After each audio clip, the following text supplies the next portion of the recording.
toute personne créative, à un moment ou à un autre, a fait confiance au processus.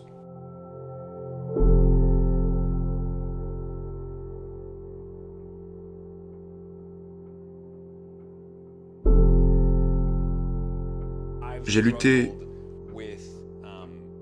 principalement contre l'anxiété, du fait que peu importe à quel point je peux canaliser ma créativité pour créer quelque chose dans le monde, ce quelque chose reste une chose temporaire.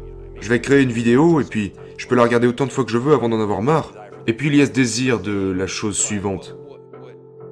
Mais ce qui va parfois hanter mes rêves, c'est de la peur non articulée. Juste un sentiment d'anxiété généralisée à propos de... Et si tout s'arrêtait? Ou qu'est-ce que ça signifiera à la fin? Genre, je suis allé voir le film La La Land, et j'ai aimé chaque seconde de ce film. Mais on en revient à ma vision de la condition humaine. Je pleurais carrément à la fin du film. Genre, vivre pleinement et de façon vivante dans le présent, c'est aussi être conscient du fait que le présent disparaît au fur et à mesure que nous le traversons. Et si nous étions immortels, si nous savions que nous sommes là pour toujours, alors tout ce que nous connaissons perdrait absolument toute valeur. Mais savoir que le temps est limité, que nous vivons 90 ou 105 ans, chaque jour est un jour qui ne reviendra jamais. Et ça a toujours été un problème pour moi. Et c'est à cette intensité que j'aime l'expérience humaine, tu sais. Et c'est comme ça que... Il y a cette citation que vous avez partagée en espagnol. Elle se traduirait par « Le jour m'échappe ». Oh oui, c'est me escapa el día. Et c'est exactement ce que je ressens. Comme si la journée... Eh bien, je peux te dire que nous voyons la chose sous le même angle. Nous nous réveillons agités. Et certains diraient, de nombreux psychologues diraient, eh bien, tu dois ton succès à ton travail, qui est la cause de ton angoisse. Fais-toi des amis parce que... Autrement, tu ne pourras pas réaliser ce que tu as accompli, tu sais. Jamie Will m'a dit un truc comme « Tu aimes ta névrose, tu aimes cette douleur et cette angoisse, parce qu'elles proviennent de ton travail. » Et d'un côté, c'est vrai. Je veux dire, c'est pour cette raison que je n'ai jamais pris d'antidépresseur. Tu sais, parce que quand tu vois ce que la plupart des gens ressentent, genre, cette intense polarité que nous vivons, les hauts, les bas, c'est comme, tu peux prendre une pilule qui va simplement t'engourdir, qui fera, genre, mais quand je me sens comme, ouais, c'est le début de, je ne suis pas satisfait de tout ça, tu vois? Non, je préfère pleurer ou célébrer joyeusement. C'est un effet secondaire de notre programmation, d'accord? Nous sommes programmés pour rechercher la nouveauté. En fait, cette dopamine inonde notre système à chaque fois que nous sommes exposés au nouveau. Nous avons également cette adaptabilité hédonique.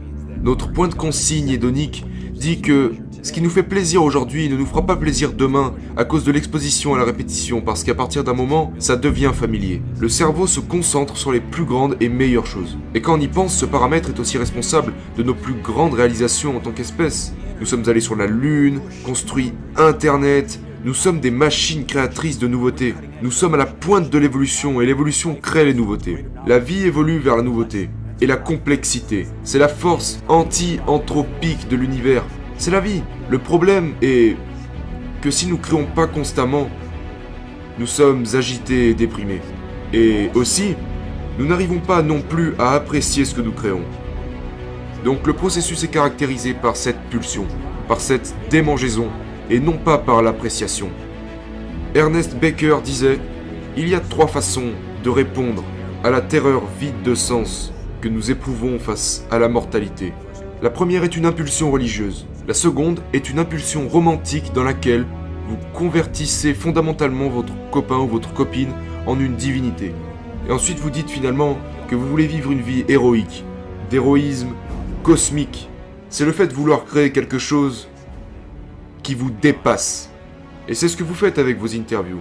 Ce qui, je pense, est une belle chose. Voulez-vous aller vraiment profondément une seconde? Bien sûr. Je sais que ces conneries qui m'ont été racontées sont des mensonges. À propos de ma génétique, pour m'assurer que je continue d'avancer et d'essayer d'aider le groupe pour que le groupe survive. Mais, même là, je veux juste savoir par moi-même. Je suis vraiment conscient que, même là, c'est une sorte de manipulation du cerveau qui joue sur nous pour nous inciter à faire quelque chose. Oh, c'est positif, Jason. Donc ça va. C'est le même mécanisme au travail. Être conscient de ça vous place aux commandes et je trouve que c'est assez intéressant. Oh oui, absolument. Parce que tu as également décidé, tu sais, que la conscience est médiée par la chimie. Et tu as compris le concept des boutons et leviers, genre, que dois-je faire pour rendre mon expérience subjective vraiment passionnante? Parce que la nature me récompense de faire ce que je suis censé faire dans ce monde. Si le destin est réel, le destin est simplement le fait d'être programmé pour faire ce que nous sommes censés faire. Chimiquement, biologiquement, génétiquement, et de trouver un moyen de marier tout ça à ton expérience subjective. Tu sais, genre, suivez le bonheur et les portes s'ouvriront là où il n'y en avait pas. Là où la nature épouse l'expérience subjective, là où la prédisposition génétique et le déterminisme marient le sentiment de volonté, d'agence et de libre arbitre, cela fait naître un esprit créatif, vivant son extase.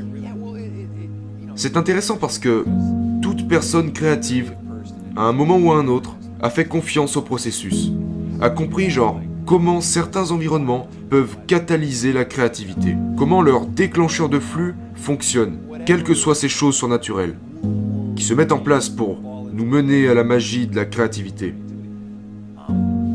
Tu sais, je crois toujours à la science donc, je ne veux pas céder à la pensée magique, mais finalement, la créativité est une forme de magie.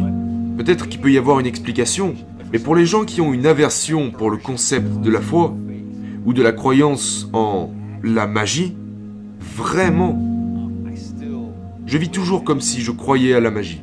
Et je participe au processus créatif. Je suis conscient de la contradiction.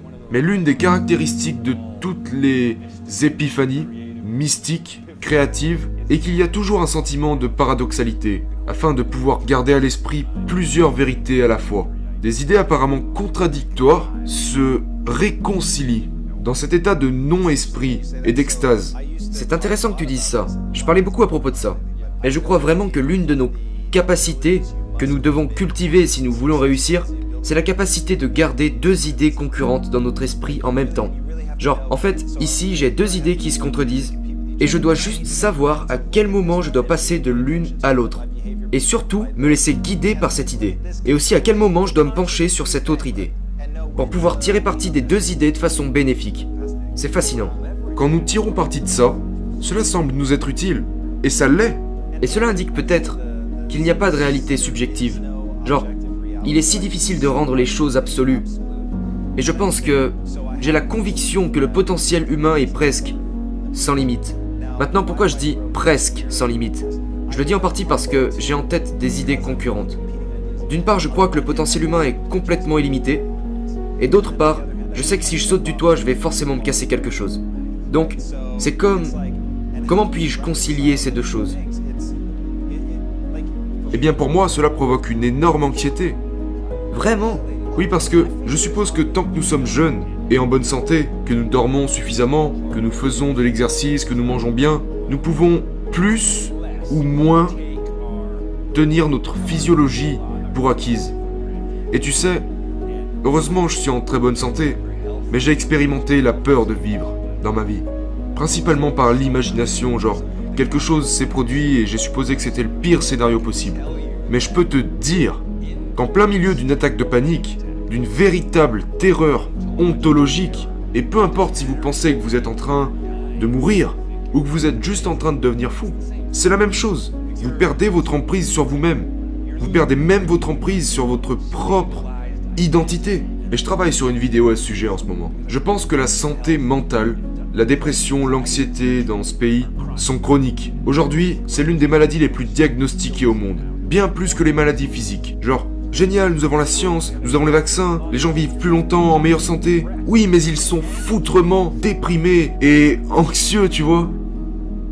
Je pense que nous avons de mauvais systèmes pour combler nos lacunes. Il y a Sam Harris qui est juste brillant et que j'ai consulté à ce sujet.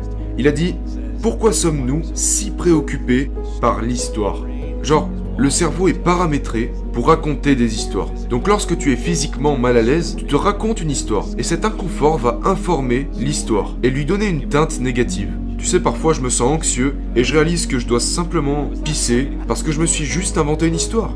Et une des choses qu'il a dit, c'est que nous considérons l'anxiété comme une sensation particulière, comme quand nous avons des démangeaisons. Vous essayez de vous gratter si vous y parvenez, et si vous n'y arrivez pas, vous devez juste attendre que ça passe. Et il disait, vous avez juste à faire la même chose avec votre anxiété.